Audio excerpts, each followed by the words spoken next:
Breaking in just the last few hours, the U.S. Supreme Court has temporarily blocked a federal judge's order to return a Maryland man without protected legal status, who the administration had conceded was mistakenly deported to an El Salvador mega security prison. Gilmar Abrego Garcia legal team has already responded tonight to the Supreme Court in part writing the government's contention that courts lack jurisdiction to order it to return an individual wrongfully removed in defiance of a court order is unconscionable. As Judge Wilkinson noted in his concurrence this morning, this is a path of perfect lawlessness, one that courts cannot condone. Also breaking in the last hour, the Supreme Court has handed Trump another significant victory, lifting the court order blocking the administration from using the Wartime Alien Enemies Act to rapidly deport Venezuelan migrants. Joining me now is Veronica Cardenas, former Assistant Chief Counsel from Immigration and Customs Enforcement. Veronica, let's take these in order so we can get a clearer picture of what has happened. Starting first with Mr. Garcia's case, the Maryland man who the administration has admitted, oops, our bad, didn't mean to take him, but nope, can't get him back. And so the efforts to get him back has now been stayed by the Supreme Court. What does that mean? So I think, and I want to make one thing clear, that this is going to be a battle between the courts and what the executive authority has the ability to do. And this was Chief Justice John Roberts. It's still very early to tell how this issue will play out. But essentially what this does is it really takes away authority from the immigration courts, who have already heard this issue. The executive branch is saying that this person was an MS-13 gang member, and thereby he is a foreign terrorist organization, which this administration had deemed so February 20th of 2025.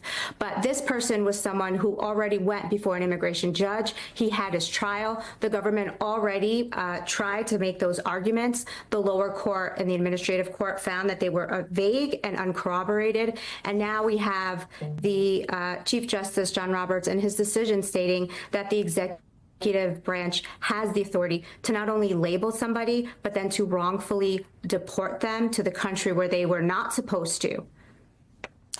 That's the part, that part right there. I don't understand. There is no evidence. There's been no evidence of criminal behavior or activity that's been presented in any court along in this process. So I'm a little bit confused how the Supreme Court can look at this line of arguments that have been made by Mr. Garcia's lawyers, saying, show us where this guy is a Venezuelan thug, show us where he's where he's been a threat to the U.S., show us where he's violated American law. And the only thing they've got going for them is the fact that, well, we already snatched him up and took him over there to El Salvador. Right. And the Supreme Court is like, well, that's okay. You can do that.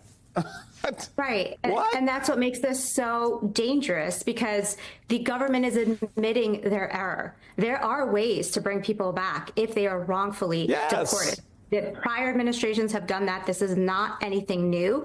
What's new is that this administration is trying to pull their weight, saying that the courts, the federal courts, have no authority over executive authority. And so it looks like, at least by what I got from Chief Justice John Roberts' decision, is that this is for Congress to decide. And that is just not the case. The courts, the federal courts, are put into place for this very reason. And the government admitting that he was unlawfully removed is just, and then on top of that, for things to go in their favor, at least for now, this is a temporary stay. It's just absurd. All right, so let's shift to the decision this evening regarding the use of the Alien Enemies Act, now clearing the way for this president, Donald Trump, to indiscriminately, randomly just grab people, claim they're Venezuelans, and send them to El Salvador or wherever he wants to send them, under the guise that I guess the Supreme Court thinks we're at war with Venezuela. I don't get the order, the nature of the order, but help us understand what this means. I think this order really comes as a disappointment because it seems like this administration is given the pass to just label people the way they want to in order to make good on their promise of removing people in the United States. So we will have to see how this plays out, but in my opinion, this administration is creating and carving out new classes of removable non-citizens, people that Congress never intended to create.